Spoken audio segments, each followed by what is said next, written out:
Shalom, shalom, boa tarde. Hoje, 9 de Elul, 5.783, a contar da criação.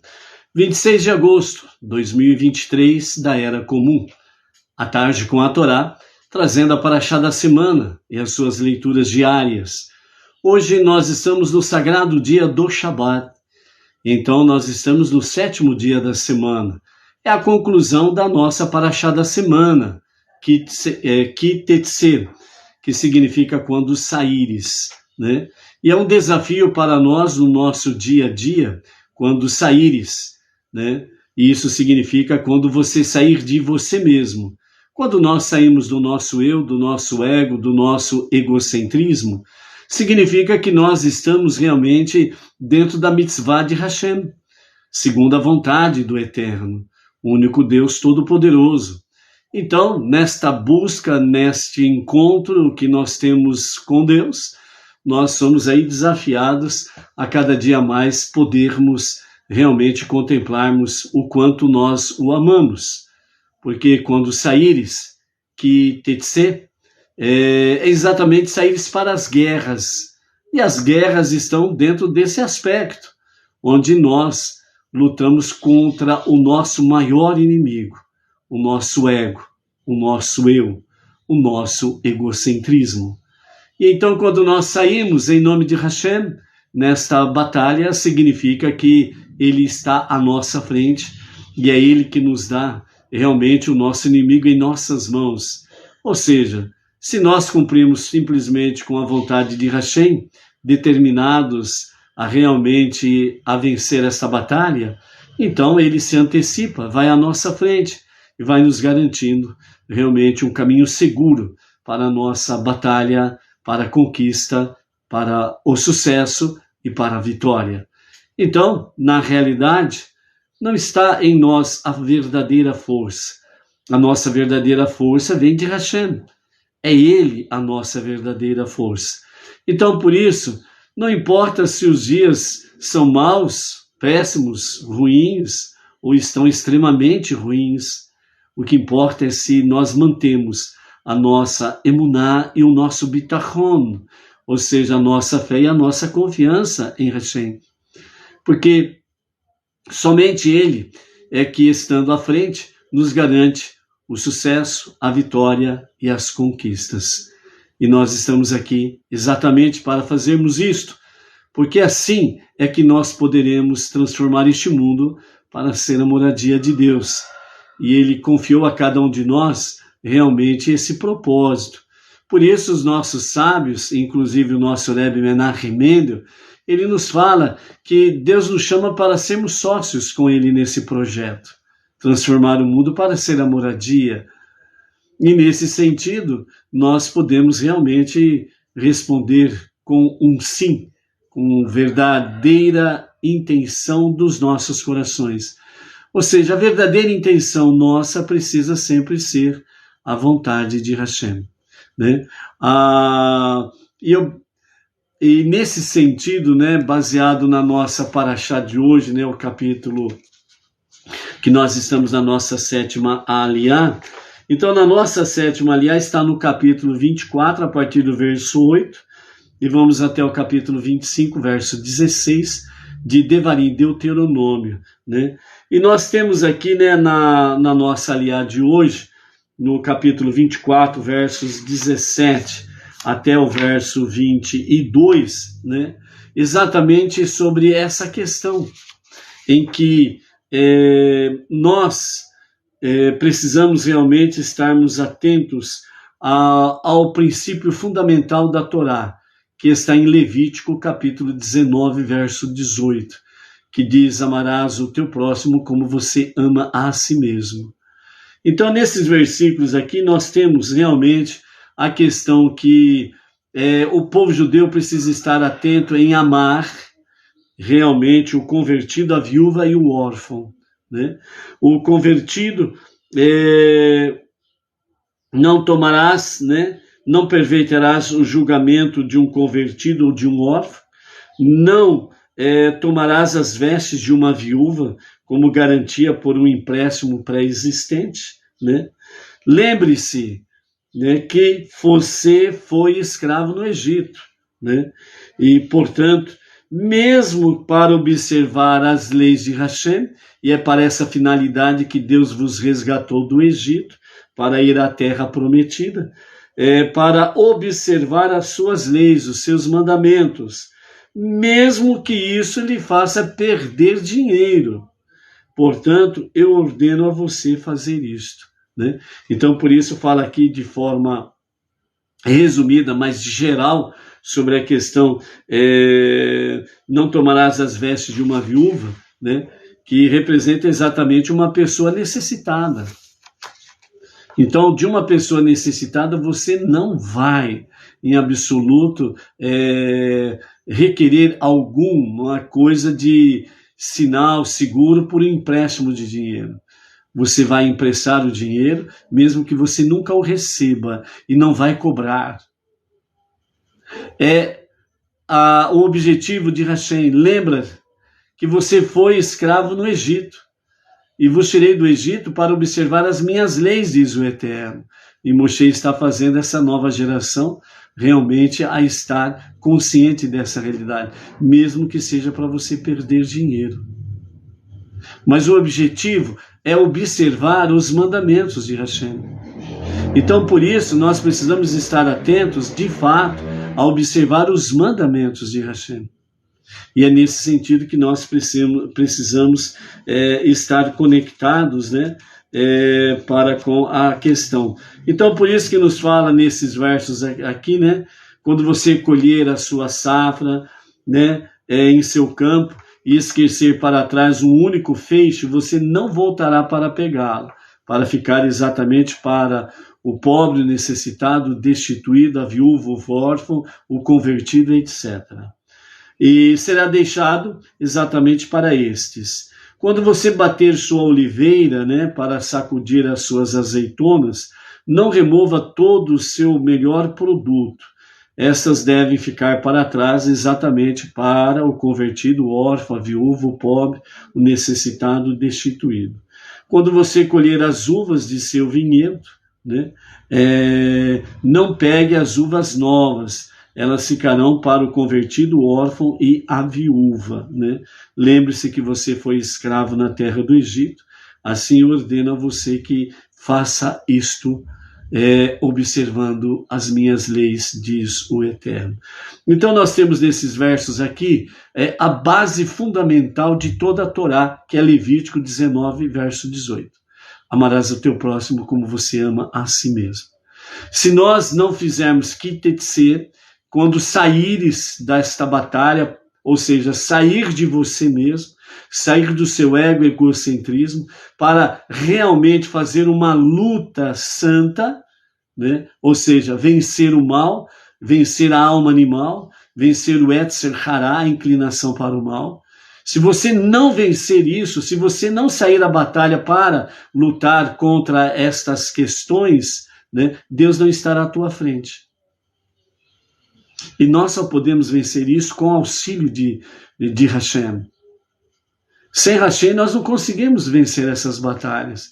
Mas o primeiro passo compete a cada um de nós. E é por isso que nós temos, de fato, essa questão dessa ordenança, sobre estarmos realmente cada vez mais imbuídos dos mandamentos divinos, para que realmente a nossa alma divina ela se fortaleça, a nossa mente, o nosso consciente se fortaleça, venha se fortalecer dos mandamentos divinos, da palavra divina, para que assim, de fato, nós possamos sair à batalha, Hashem, o único Deus Todo-Poderoso, estando à nossa frente, para nos dar o nosso inimigo em nossas mãos, ou seja, o ego, o egocentrismo, a má inclinação não terão domínio sobre nós, e nós poderemos prevalecer com a nossa alma divina, fazendo com que a alma animal venha para somar com a alma divina os seus bons talentos, ok?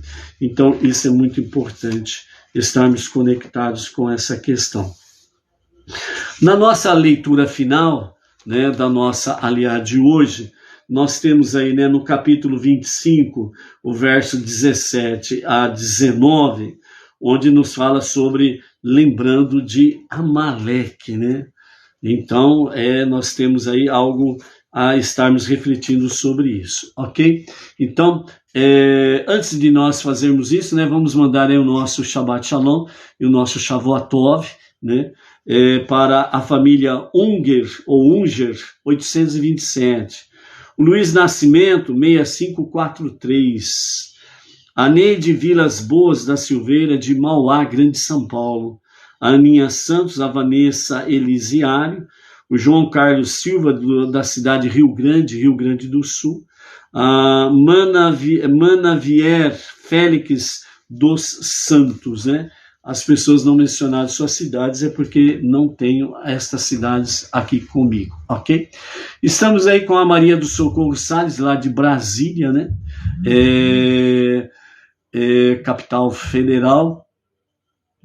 Bem como também temos a Vânia Ivonete, né? Que é lá de Recife, Pernambuco. Temos aí também a Ada Caldas, lá de São Paulo, capital, Baruch Hashem. Quem mais está aqui? Deixa eu ver aqui.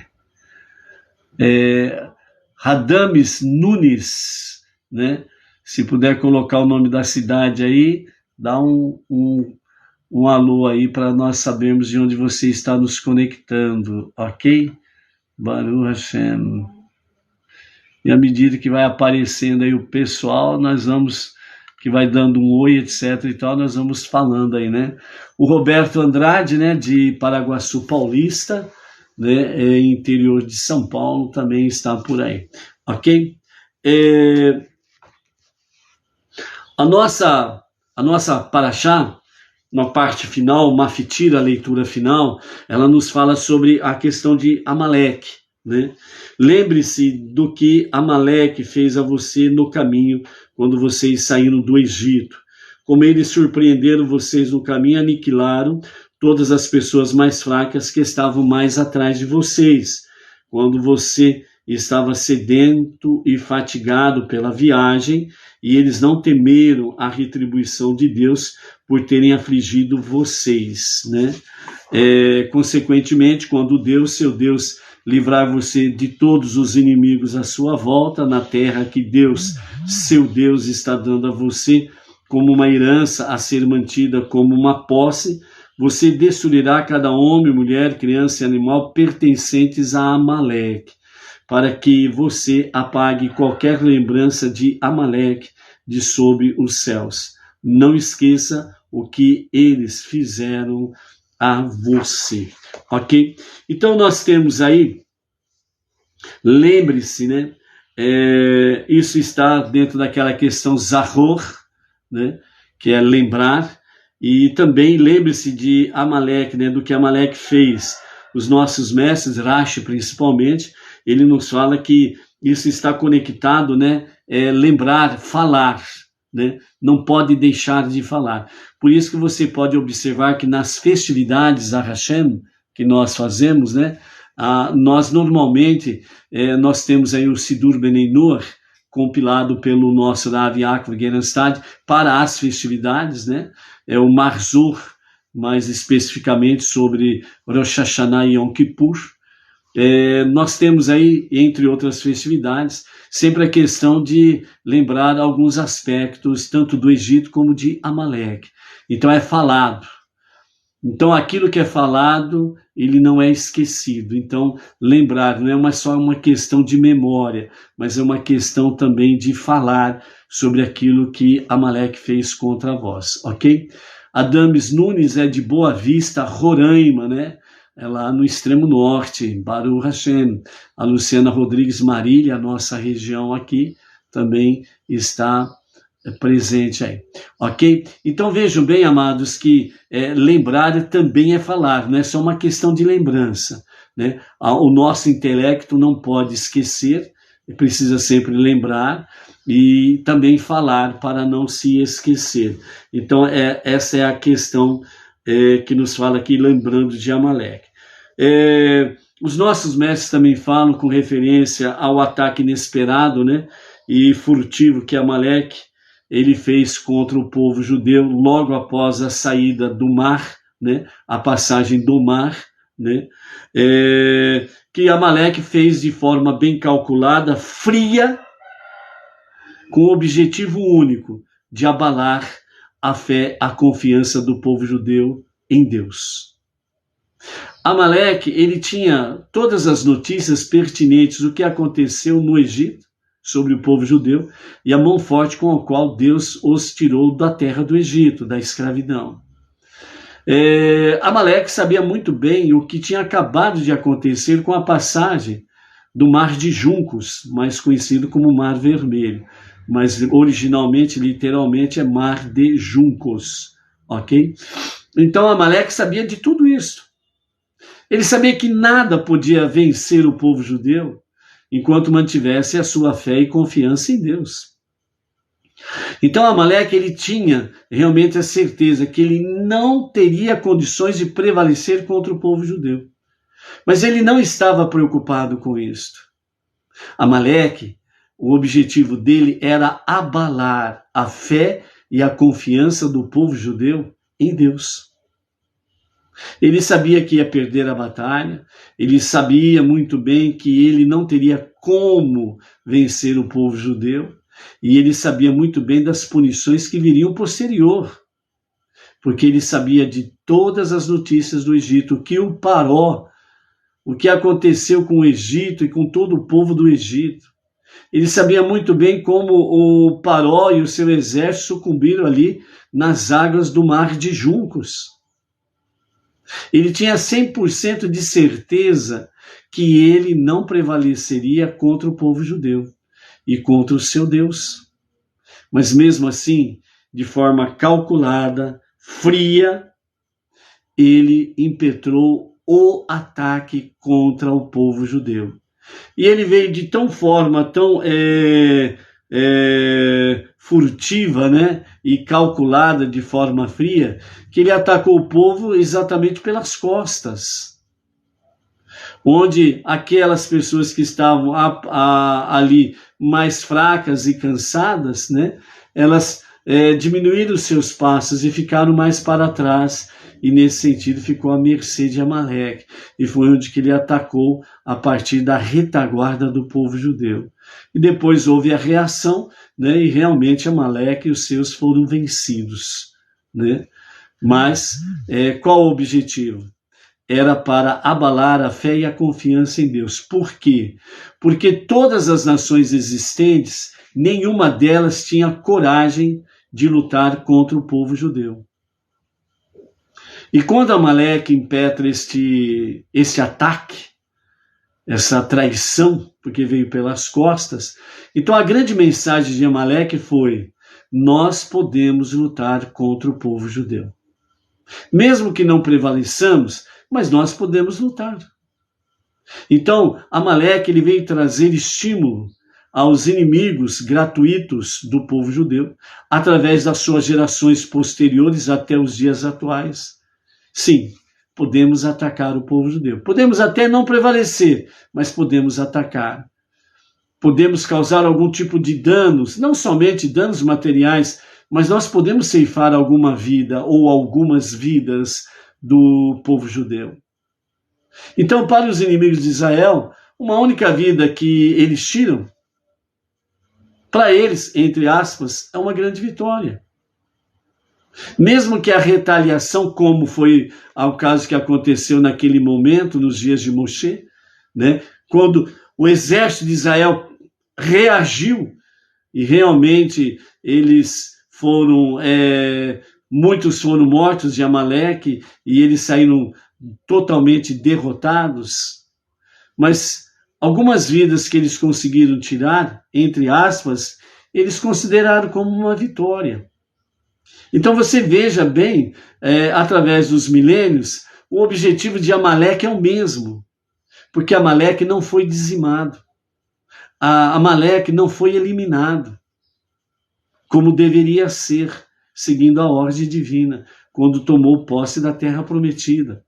Então, os descendentes de Amaleque continuam até hoje com as mesmas intenções Eles não querem paz, eles querem nem que for para ser 1 ou 2 judeus para tirar a vida deles, mesmo que isso leve numa retaliação 10 ou 20 ou 30 da parte deles, dos descendentes de Amaleque, não importa.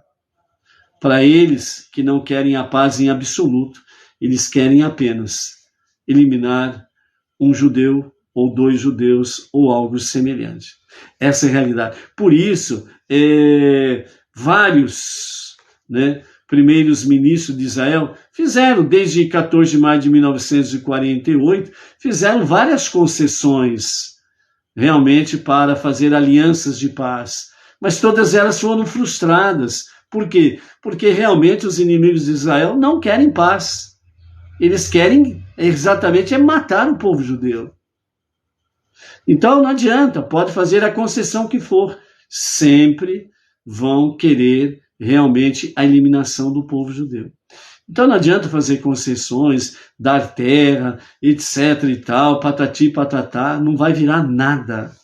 Porque essa não é a intenção dos descendentes de Amaleque. Entendeu? E com isto, Amaleque incentivou com que as nações tivessem a coragem de lutar contra o povo judeu. E é o que a história mostra mesmo nessa terrível realidade, desde os dias de Moshe, da passagem do Mar de Juncos, a geração posterior a Amaleque. É a mesma questão que vem aí.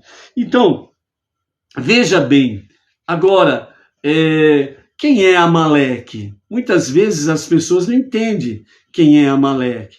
Então vamos ver de forma bem resumida e simples, quando chegar o momento oportuno do estudo em si, aí vem os detalhes a mais, ok? Então veja bem, Elifaz era filho de Esaú, Esav, certo? E a concubina de Esav era Tímina, né? E nesse sentido aí, né?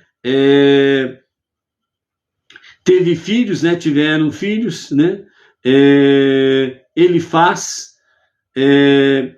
a Tímina era filha de Elifaz, era neta de Esav, e ela era, portanto, uma filha bastarda de Elifaz, né? E então, aliás, ela era uma filha bastarda de Esaú, né?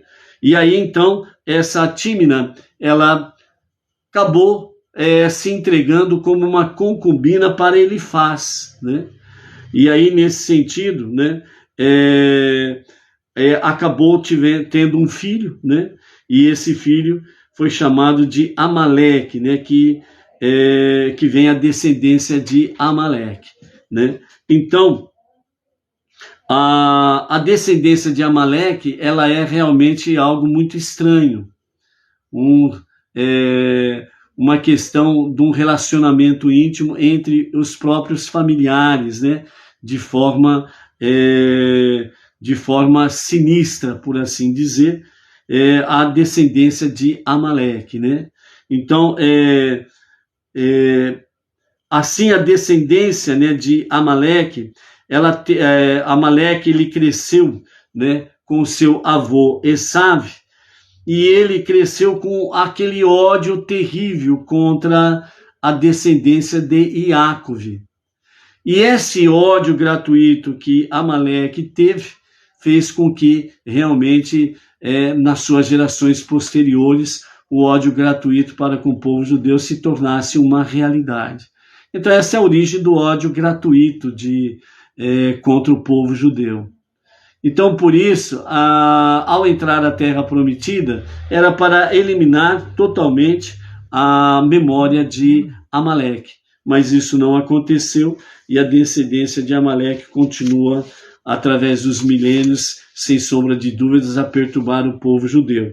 Nós vamos encontrar outro descendente de Amaleque, né, de forma mais terrível também, né, exatamente nos dias de Esther e Mordecai, Ramam, né, que é um descendente de Amaleque.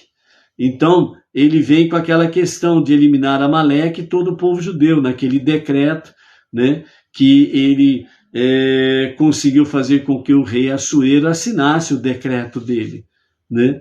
E então a Amã, outro descendente de Amaleque, que tentou por todos os meios eliminar o povo judeu, mas foi derrotado. Então, assim, através da história, as dificuldades do povo judeu têm se tornado uma realidade devido à descendência de Esav. Lembrando que Esav vem de Edom, né? E isso vem culminando entre as gerações Roma, né? Então, quando nós vemos aí Mashiach, né, falando sobre a questão de Mashiach, que Mashiach está às portas de Roma, não é exatamente a cidade de Roma, né? Mas sim Nova York, ali junto à ONU, onde estão todas as nações representadas do mundo inteiro. As portas de Roma é a ONU, onde estão todas as nações, as descendências de Esav. Entendeu? E é por isso que fala as profecias aí que os nossos mestres trazem para nós. Onde está Mashiach? Mashiach está às portas de Roma, ou seja, em Nova York, ali onde está a ONU, né? Onde estão todas as nações, né? É isso que representa, né, a questão de Roma em si. É a união das nações. E isso acontece em Nova York, na ONU, né? E o nosso Rebbe Menachem Mendel, né, ele estava residindo exatamente ali nas portas de Roma, ok? Então são fatores em que nós precisamos estar observando, né, lembrando, falando sobre a questão de Amaleque, para que Amaleque seja apagado toda a sua memória, né? Sabemos, né, como dizem os nossos mestres, que isso acontecerá literalmente, plenamente, 100%, nos dias de Mashiach, na redenção final. Mas nós precisamos darmos continuidade a essa palavra de Hashem, que deu a Moshe, e Moshe passou para Yehoshua e para todo o povo judeu para tomar posse da terra prometida. E através das gerações isso vem acontecendo com o povo judeu. E os Benei Noach, ombro a ombro com o povo judeu, estão imbuídos desse mesmo objetivo. É apagar, lembrar, falar e apagar a memória realmente de Amaleque, o inimigo gratuito do povo de Deus. O inimigo gratuito do povo de Deus é aquele que é contra o Deus de Israel, que é contra o único Criador, o único Redentor e Salvador. Então, Amaleque, ele é, por assim dizer, o cabeça das nações posterior a Moshe, né, para realmente tentar dizimar o povo judeu. Eles não querem a paz, eles querem simplesmente dizimar o povo judeu. 14 de maio de 1948, quando a terra de Israel foi devolvida ao povo judeu, já começou as concessões ali. As suas fronteiras originais bíblicas não foram respeitadas pela ONU, por Roma, ONU, as nações, a reunião das nações, ok? E então, né, as fronteiras foram menores do que as fronteiras bíblicas. E através ou após 14 de maio de 1948, nós tivemos alguns primeiros ministros de Israel que andaram fazendo concessões, diminuindo ainda mais o território de Israel, em nome da paz, almejando a paz, desejando a paz. Mas como esse não é o objetivo do inimigo, então todos os tratados foram rompidos, quebrados, né? Não por Israel, mas por aqueles que fizeram as alianças. E aí vem a retaliação. Por quê? Porque Israel foi atacado primeiro. E quando vem a retaliação, então Roma, reunido, né, as nações lá na ONU, então eles emitem o quê? Uma contestação, um desagravo à resposta de Israel que foi desproporcional. Entendeu? A mesma coisa que aconteceu nos dias de Moshe. E posterior aos dias de Moshe. É história, é bíblico, é Tanar, são as escrituras sagradas, é a Torá. certo? Então essa é a realidade. Vejam bem que, por exemplo, a tribo de Dan, quando entrou na Terra Prometida à frente de todas as demais tribos para guerrear contra as 7 nações, para tomar posse da Terra Prometida, por exemplo, Dan, a tribo de Dan, não perdeu nenhum dos seus soldados do seu exército. Os inimigos tiveram milhares de mortes. A força desproporcional, né? As nações podem analisar do jeito que for, mas a realidade é essa daí. O povo de Hashem é o povo de Hashem. O povo do Eterno é o povo do Eterno. Ponto final. Né? Quando você vai numa caixa de abelha, né? E quando você vai ali e mexe com uma abelha, né? Você fala assim, não, eu vou ali na caixa da abelha, eu vou matar só uma abelha. Pum! Só que aí, você mata uma abelha, o que acontece? Centenas de abelhas vão todas contra você. E você leva muitas picadas de abelha. A retaliação porque matou um componente, um elemento, né, da tribo das abelhas. Então as abelhas vêm para a retaliação. Ah, foi desproporcional. Ele matou uma abelha, ele merecia apenas uma picadinha de abelha. Negativo. O coletivo não decidiu por isso. O coletivo decidiu para honrar aquela que foi morta e, ao mesmo tempo, proteger toda a casa. Então, a resposta ela tem que ser realmente impactante para que você não tenha de novo a coragem de querer ousar atacar a caixa de abelhas. Entendeu? Para um bom entendedor, um pingo é uma letra. É isso daí. Ok? Então, por isso, não vamos deixar de mencionar, de lembrar Amaleque. Ok? Vamos continuar, ombro a ombro, com o nosso irmão, o povo judeu, a dizimar a lembrança de Amaleque, mesmo sabendo de antemão que isso será plenamente cumprido nos dias de Mashiach, na redenção final. Então lembremos que é preciso estarmos fazendo isso agora, porque vejam bem, Mashiach é aquele que vai nos substituir, por assim dizer, nessa tarefa para fazê-la plenamente e completamente. Ok? Você quer um substituto melhor do que esse? Não tem. Então, por isso, vamos fazer com honra, com coragem, com força, com ousadia. Lembrando, falando de Amaleque e dizimando a sua lembrança, ok? Hoje, né, nossa 7ª leitura, então 7º dia da semana, o Shabat.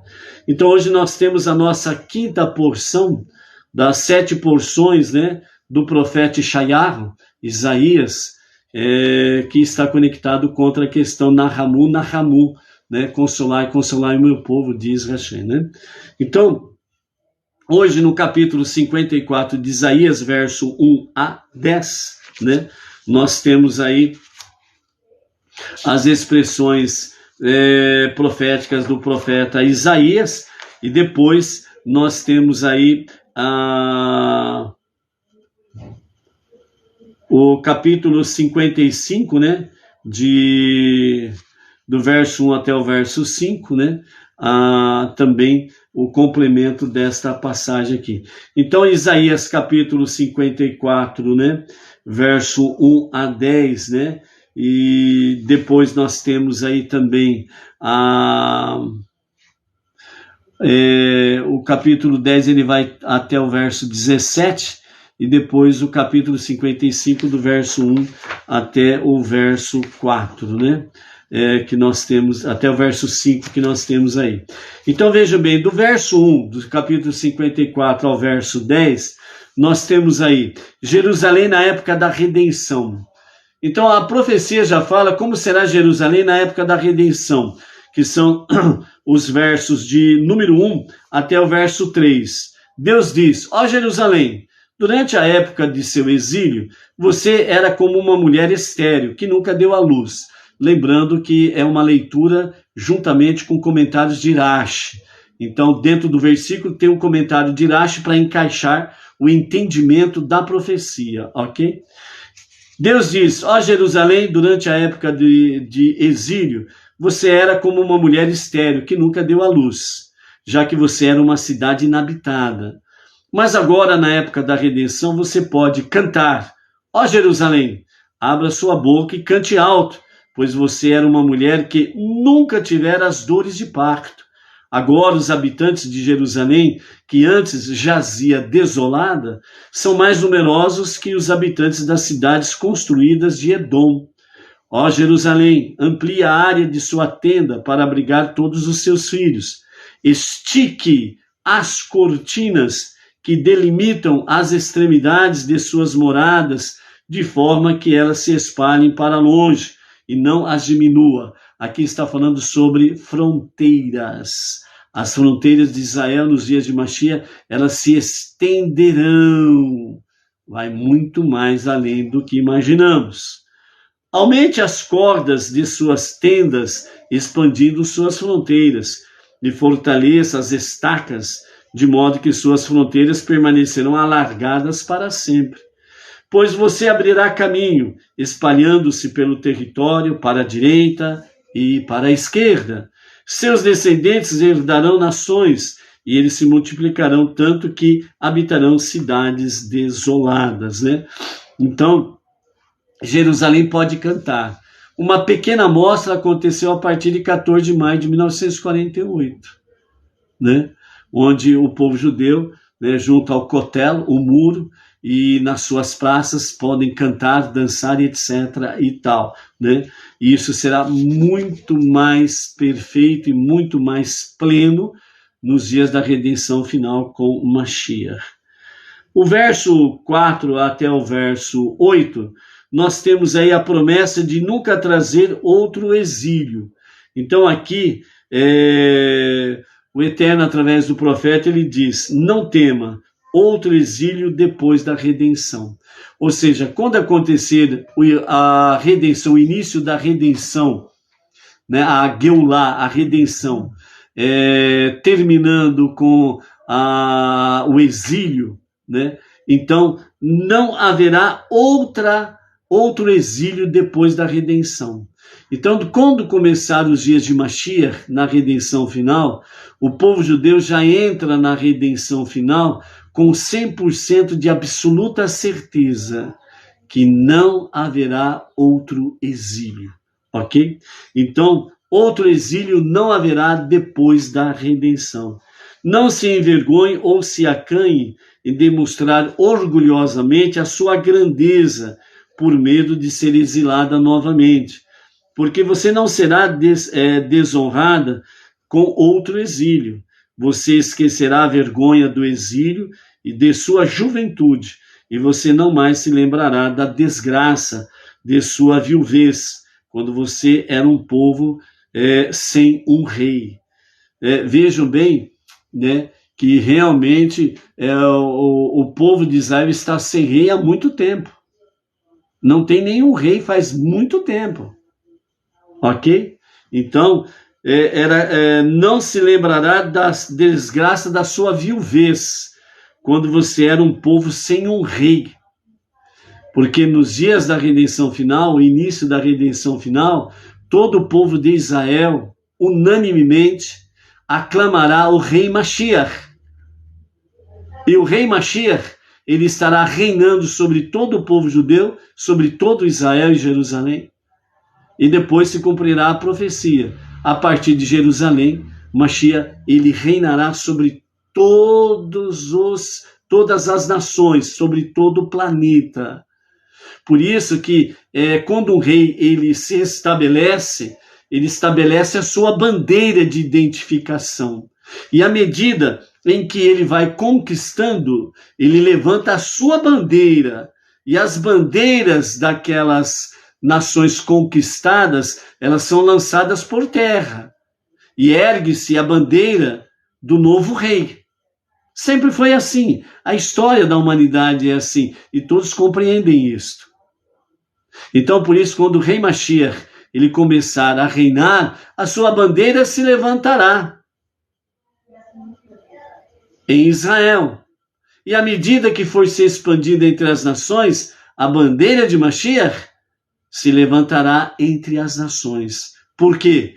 Porque haverá só um rei. O sistema religioso contrário a estas realidades de Torá e das escrituras sagradas, sempre bateram numa tecla dizendo a respeito, entre aspas, de um pacto com o anti-Messias. E por que isso? Para que as nações não aceitem, nos dias atuais, que o verdadeiro Messias é judeu, que o verdadeiro Messias vem da tribo de Judá, vem de David, vem de Salomão. Portanto, o verdadeiro Mashiach, ele é 100% judeu. Porque a sua genealogia, ela vem desde Judá. E ela precisa vir com o sêmen desde Erudá. E não existe milagre nessa história, entre aspas, né? Ou não existe mitologia, melhor dizendo, nessa questão. Em que um Deus veio, coabitou com uma mulher e ela, sem querer, sem saber, simplesmente ficou grávida.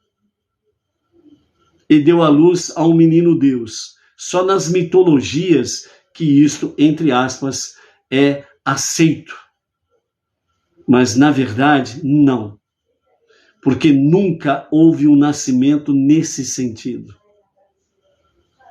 Então, por isso, o verdadeiro Mashiach, ele vem da descendência do sêmen de Yehudá, de David, de Salomão, para que ele possa ser reconhecido como o verdadeiro Messias. Caso contrário, é um falso Messias. Aí sim, é um falso Messias. Entendeu? Então, por isso, amados, dentro desse aspecto, né, não se envergonhe da desgraça da sua viuvez, né? Pois o nome de seu marido que fez você grande é o Deus das hostes, é o Deus dos exércitos. Então, quem poderia se opor a você? Seu Redentor é o Santo de Israel. Quem então será chamado de Deus de toda a terra? Por todos? Por que então ter medo?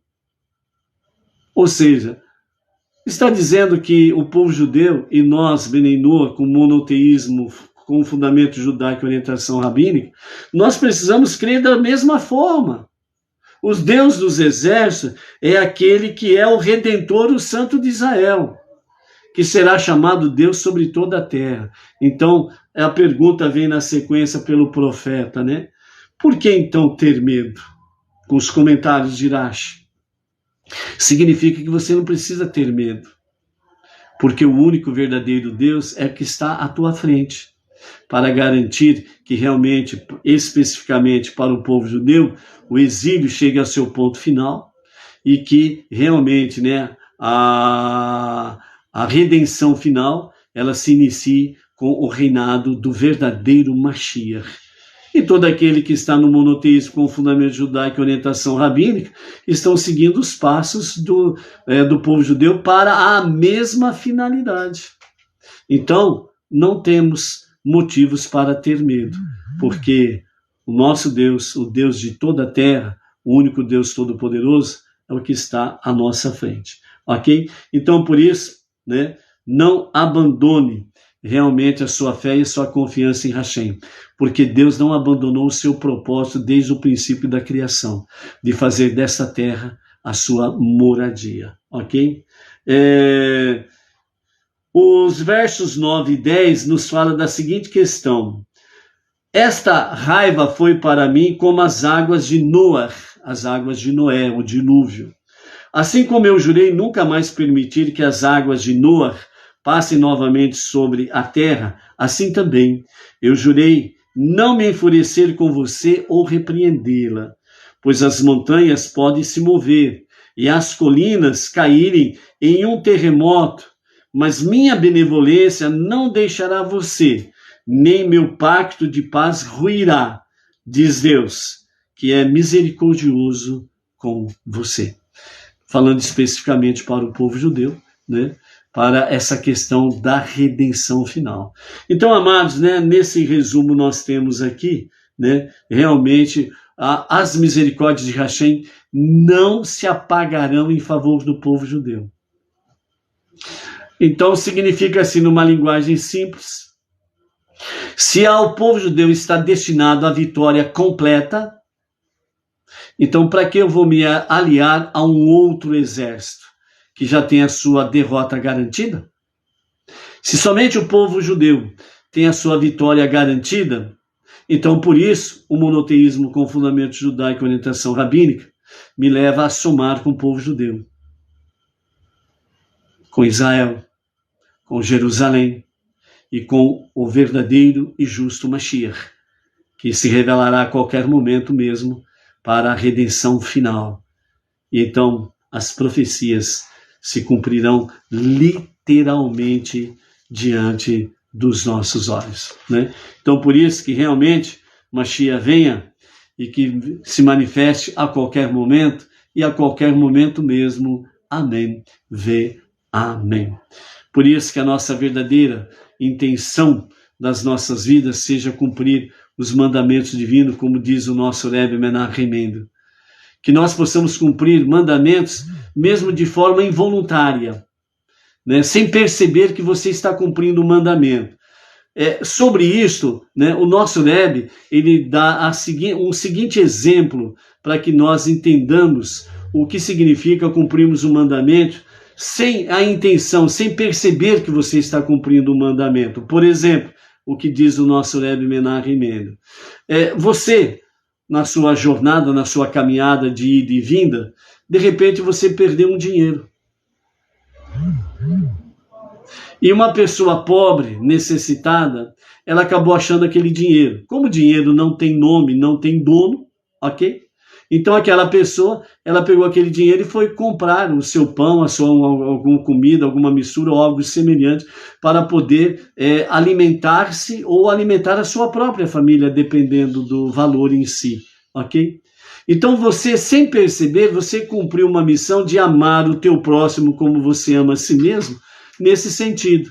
Então, desta forma, né, nós estamos fazendo o quê? Estamos obedecendo um mandamento involuntariamente.